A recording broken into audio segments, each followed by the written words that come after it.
Fueling that demand since the early 1970s has been the baby boom generation. Some 60 million persons born between 1946 and 1960, the biggest population bulge in U.S. history. And each time they reach a milestone in their lives, they seem to wreak havoc with everyone else. Schools were the first to feel their impact in the 1950s and 1960s. Thousands of new classrooms were built and many now empty in their wake. When the baby boom generation reached their teens, crime rates rose and waves of student unrest hit college campuses. Today, the baby boom generation is in its 20s and 30s, and it's the housing market's turn to feel its impact. Simply put, more persons need housing than at any other time in history. It was that phenomenal increase in demand, just as a result of the number of people around, that has pushed up housing prices so dramatically in this country. It has had nothing to do with the increase in materials costs. It has nothing to do with the energy crisis. Pure and simple, the single most important determinant of the increase in home prices over the last 10 to 12 years has been demand. Oklahoma City home builder Jim Crail says the cost of sales and high interest rates have caused all the problems for the housing industry. The interest rate is eating us alive. That is probably 30% of the cost of that house is inflation, is interest rates, interest rates, interest rates. When I pick up a paper and just looking at this week, they're showing their banks are showing all their financial statements in the papers this week. They have gone up 30, 50, 40% advance. They're the ones making the money. All the banks are killing them. Oil companies and the banks. And naturally, that's great, it's good for the economy, but when they're saying that the interest rate isn't hurting, I mean, who lowers the interest rate? That's who controls it. The banks control it. And any time a bank is worth $1 billion, and they can turn around and loan that money out at 18, 19%, they're going to do it. Why would they lower it? But where they've got you in a trap is people need the money to operate. They can't quit borrowing. Realtor Pat Wilkins sees the situation altogether differently. Pat says it's not as bad as the news media makes it out to be, that the biggest obstacle to selling a home is not high interest rates. Jerry, I think the biggest obstacle that the real estate people are having at the moment is what they see on TV and what they read in the newspaper about the high interest rates. The people look at that and their purpose is defeated before they ever get started on trying to buy a home. Now, we have special money right now that is available for the people, but when they see the high interest rates on TV, which I think is a nationwide situation, which does not really, most of the people are wanting to move in this part of the country. I think that's the northern, states. That's our biggest obstacle right now. Well, interest rates are high, though, aren't they? Yes, they are high, but Abide and the savings and loan and the mortgage banking people have special money with lower interest rates that the people can be qualified in on.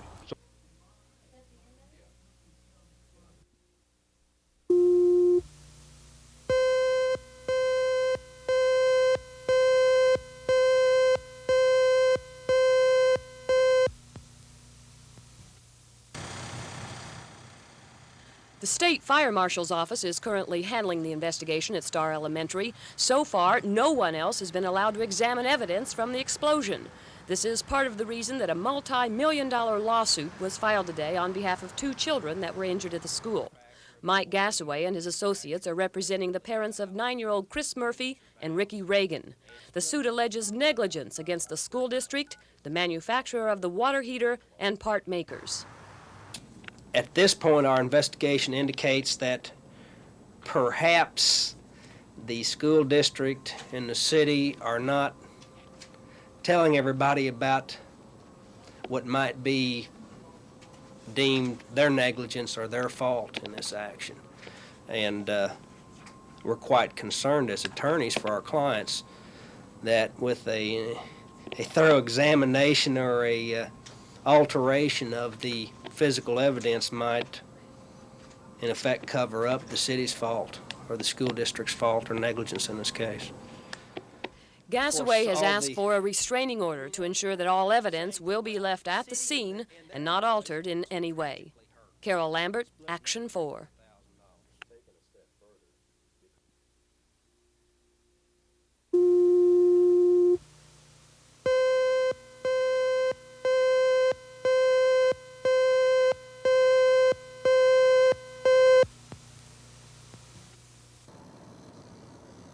Family and friends gathered this afternoon at Quail United Methodist Church to pay final tribute to 11-year-old Gina Hiter.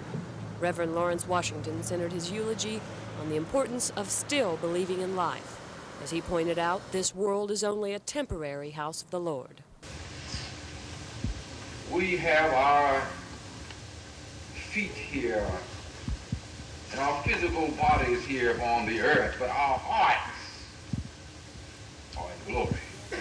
Gina was a warm, outgoing young girl. She had lots of friends at school and particularly enjoyed participating in sports. Her smile and love for those around her will not be forgotten. Gina was buried today at the Arlington Memory Garden Cemetery. Carol Lambert, Action 4.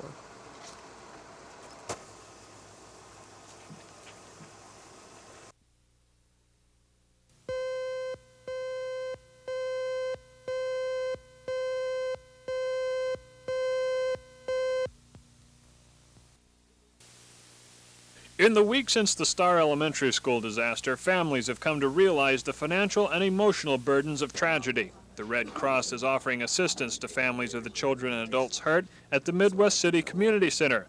The Red Cross says this disaster is different from most. In this case, the primary needs are medical, and so that is what we are talking with the majority of the families about. We do have 3 nurses here today, as well as our interviewers who are working with the families. We will be making referrals to various other health care agencies, and then Red Cross can assist in the payment of those medical or disaster-related bills that the families may have where these other resources may fall short. The funds used in this effort are not a part of the Spencer Disaster Fund established shortly after the accident. It's not been decided yet precisely how those funds will be distributed, although the Red Cross will likely have a hand. What is clear is that a community has been drawn together by last week's tragedy, and the helping and the caring is far from over. Charles Schnitzer, Action 4 at the Midwest City Community Center.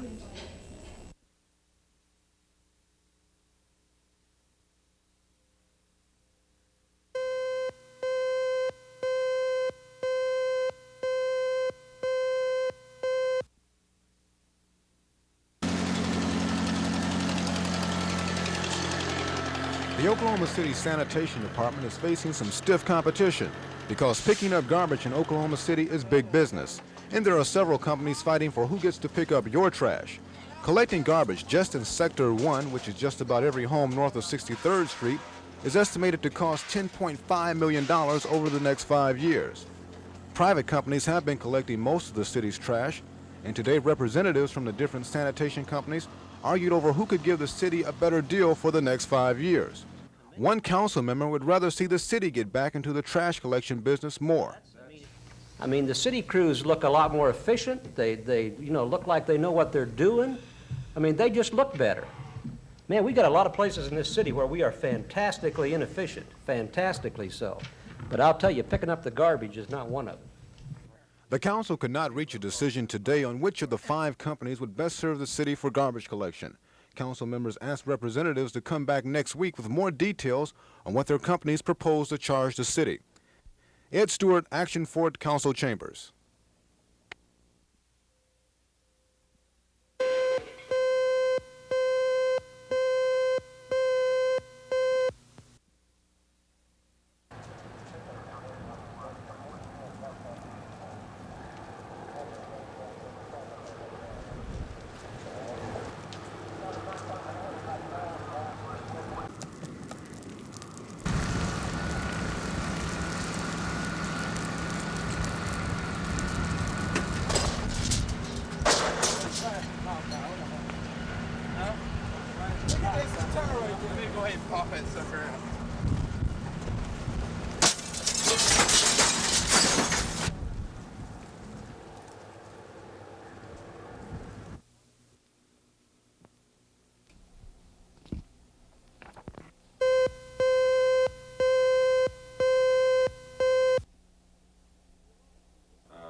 To a lot of people, The term hazardous industrial waste conjures up images of birth defects and human suffering like in New York's Love Canal.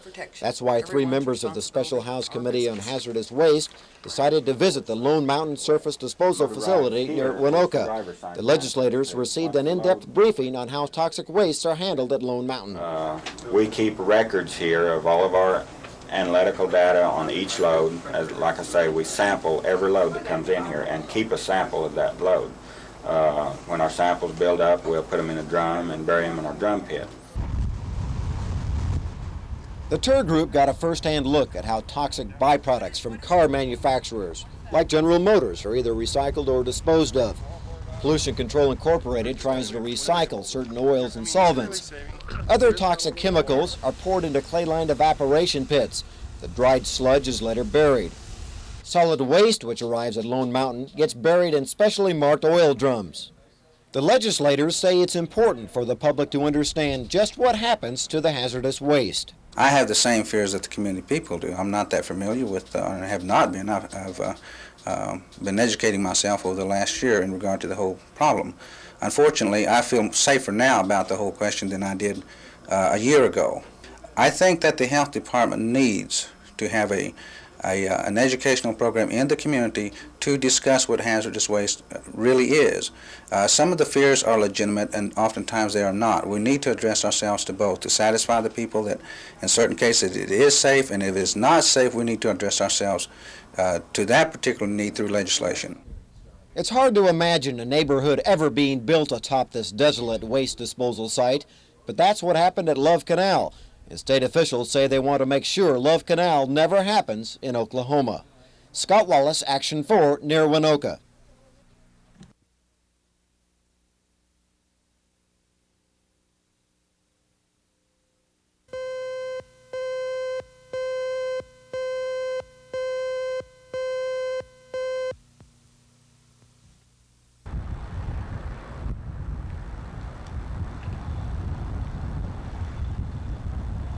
Angela Martin died today, the 7th and prayerfully the last victim of the Star Elementary School explosion. Angela Martin spent the last days of her 10 young years on a life support system. Her parents and family and friends and people she never knew didn't give up hope or prayers that she would pull through. But Angela Martin died today.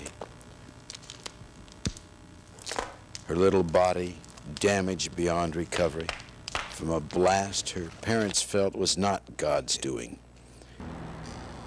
Angela Martin died today. It's a shame. More than a shame, it's a sin that a little life had to end this way. Her school friends, her family, will long remember the little girl most of us never knew, except that Angela Martin died today.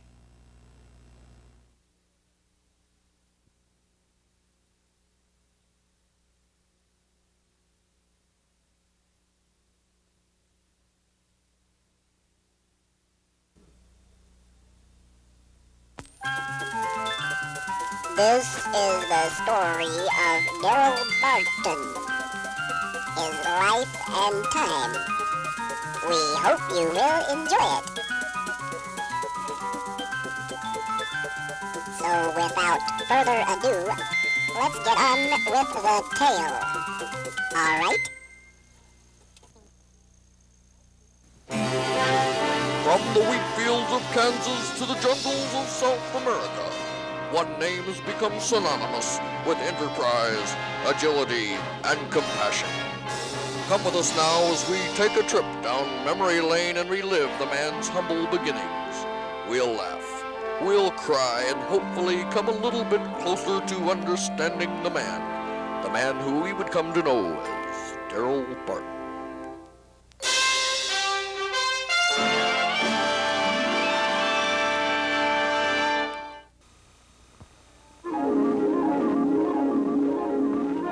The following program is brought to you in living on NBC.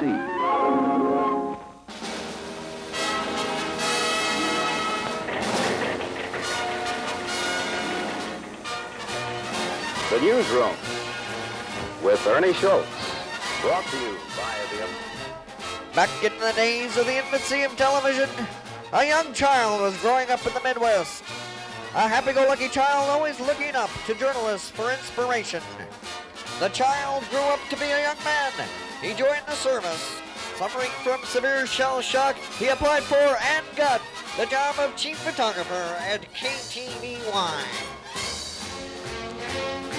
Since coming to Channel 4 in the 60s, he has established a reputation for excellence, known nationwide. In the early days, space was limited, and he quickly ran out of room for all his awards. The Emmy, the Oscar, the Golden Globe, and others. He was soon to develop what became known as the Barton style, adapting his shooting posture to the subject at hand. This enabled him to be in the right place at the right time. And one of the Sooners, Zach Henderson, hit a photographer on the sideline, and I believe that's, we happen to know that photographer, Darrell Barton, who was knocked down by Zach Henderson on the near sideline. He better be. Barton's tough. He's an old Marine. He'll get up. And get up he did, time and time again. In this way, he gained the respect and admiration of his co-workers. The final game of the regular season.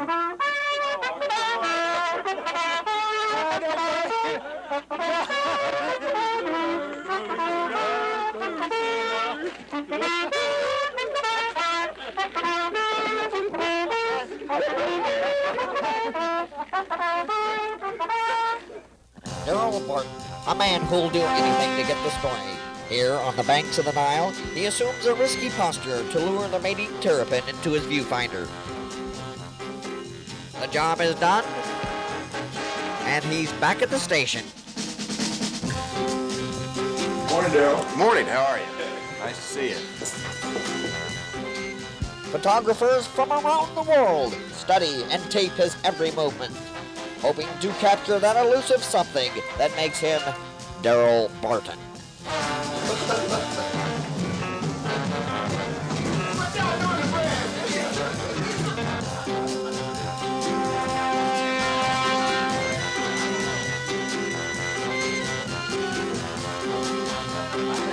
I can see by this that what we really need is a little drill.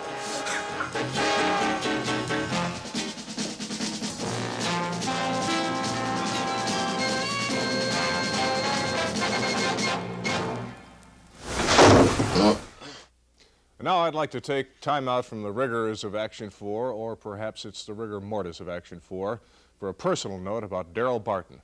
Darrell, who is 40 years old today. Darrell, we all know that when you reach the age of 40, your mind starts to go and you creep into the realm of senility. Well, everybody, I just want you to know that the following is a recreation of the not-too-distant past of Daryl Barton. Pretend with me now, in your wildest imagination, that I am Daryl Barton. I wonder where my checkbook is.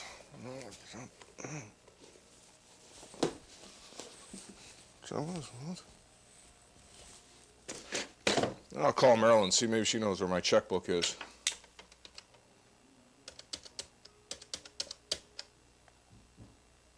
News Center 4, Daryl Barton.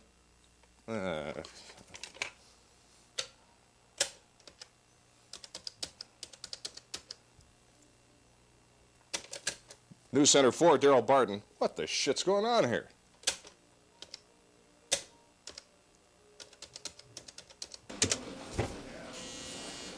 News Center 4, Daryl Barton. Who's the son of a bitch that keeps calling in on the straight line and then hangs up? Oh my God, it was me. Oh, hi, George. Going to San Diego again, huh? Must have got a new shipment of mops in out there. Oh, you lifers are all alike. No, George. I'm a Jeffersonian Democrat, not a Jeffersonian Trotskyite. Daryl, happy birthday. Welcome to the realm of the aged. From your commander. Happy birthday to you. Happy birthday, dear Daryl. Happy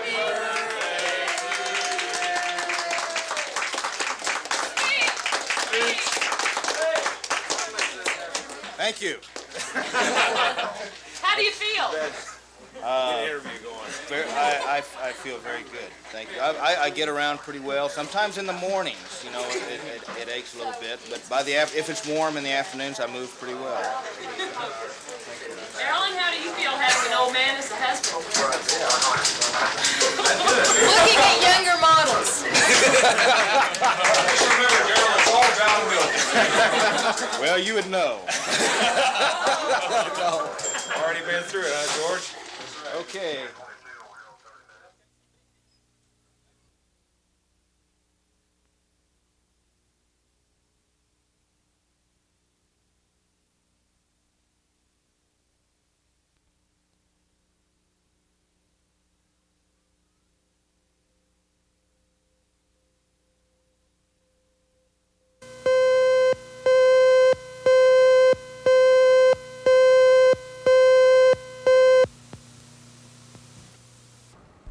It's been 2 weeks now since that tragic water heater explosion took 7 lives. If you go by the school today, you'll see signs and barricades warning people to keep away so that evidence won't be disturbed. Inside the demolished cafeteria, everything remains untouched. A stark contrast to the trauma the school children went through that day. Their lives will be touched forever. The evidence that has been removed from the school area has been transported to Tulsa for investigation. It includes parts and remnants of the tattered water heater that blew up because a safety valve was missing. The explosion led to an entire inspection of all the boilers and hot water heaters in the school system, even though there is no state law that requires such inspections. But all of that will change now. These papers reflect the results of the first round of inspections made by a variety of departments. And School Superintendent Dr. Tom Payzan explains what they reflect. We've had one round of inspection on our steam boilers for the heating systems and one round of inspection by outside agencies on all hot water tanks. The work that's been recommended will be done by outside contractors and our maintenance people. A lot of it's already been done. The rest will be done in the next week or so, and we will do internal inspections once again to make sure that the work was performed as required by the state inspection teams. We asked Dr. Payzan if he thought the school board was overreacting to the situation. Oh, I don't think you can say we're overreacting because of the nature of the tragedy that occurred. I think we have to be extremely diligent in checking out everything that we now have, and furthermore, I'm strongly advocating more stringent inspection requirements so that public facilities such as schools will have to undergo inspections on a regular basis. Dr. Payzan will brief members of the school board about the inspection situation tonight. But one thing's for sure, more frequent inspections, certainly more thorough ones involving lots of paperwork, will soon become part of administration policy. Bella Shaw, Action 4 at the Oklahoma City School Board, downtown.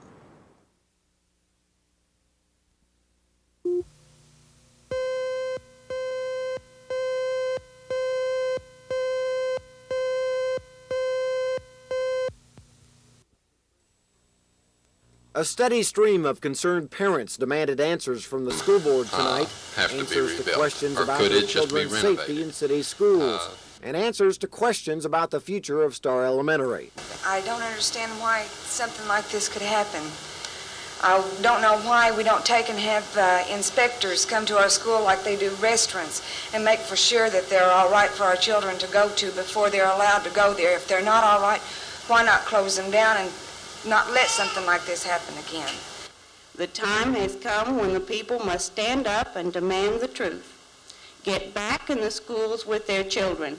Look, see, and know how your child is living and under what conditions your child is living from 7:30 in the morning until 3:30 in the afternoon. Let us at this time do what is best for our child, no more and no less. It is genuine that our heartfelt sympathy goes out to all of those families who suffered loss in the tragedy at Star, and we've all prayed together that it will never happen in this community again. How do we do that? We do that by trying to learn and take preventative measures. One of the first things that we've done is we've started massive inspections focused in two areas. Focused first on our steam boilers, which are the basis of heating systems in about half of our buildings. Dr. Payzan also announced that all of the district's water heaters would receive new heat-sensing safety devices. In light of the tragedy, there will be many more questions asked about school safety, questions that parents of Oklahoma City's school children will be demanding be answered. Scott Wallace, Action 4 at the Oklahoma City School Administration Building. And those two agencies have organized teams in the past week to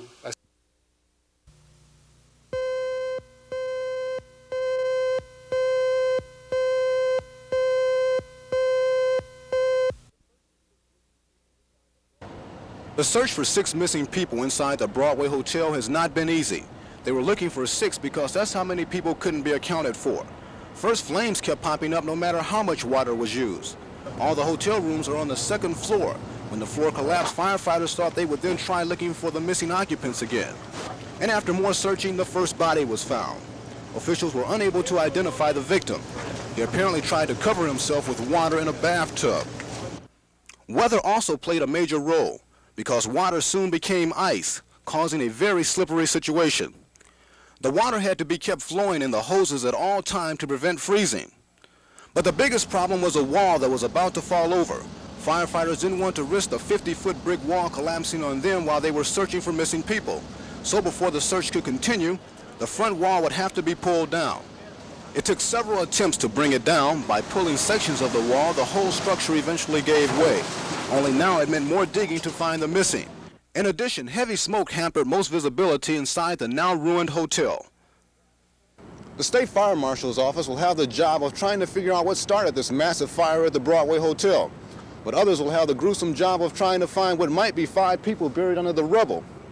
Civil defense officials want to stress they are considered missing people until bodies are actually found. Ed Stewart, Action 4 in Shawnee.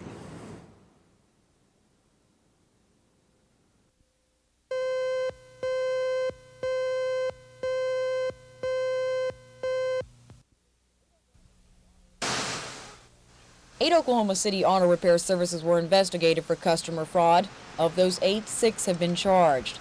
These are the shops. The blue band means the right price was charged. The red band means an excessive price was charged. The 6 are Sears, TG&Y, Firestone, the Coronado Heights Mobile, Midas, and the Brake Clinic. At least one of the shops charged says the investigation was not fair.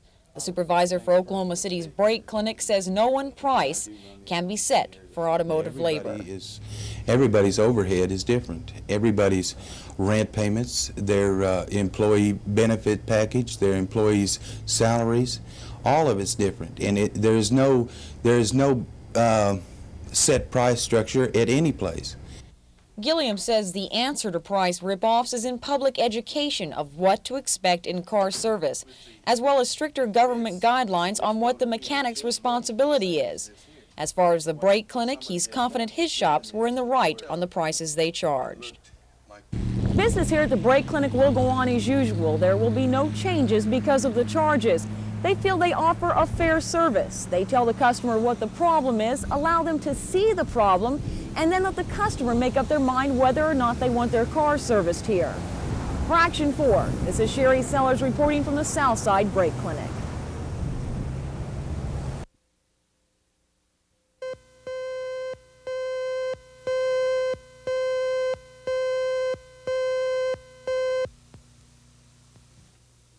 A viewer writes in and said, I heard that an individual recently sold raffle tickets on his home. Is that sort of thing legal in Oklahoma? Well, the answer is no. The raffling of real estate by an individual is not legal in Oklahoma. Oklahoma has a lottery law which prohibits lotteries as a public nuisance. Exceptions to the lottery law are made for organizations such as the Chamber of Commerce or the Community Chest. However, a raffle held by a private individual on his real property would not fit within any of the allowed exceptions under state law. For Action 4, this is Ray Vaughn with Legal Briefs.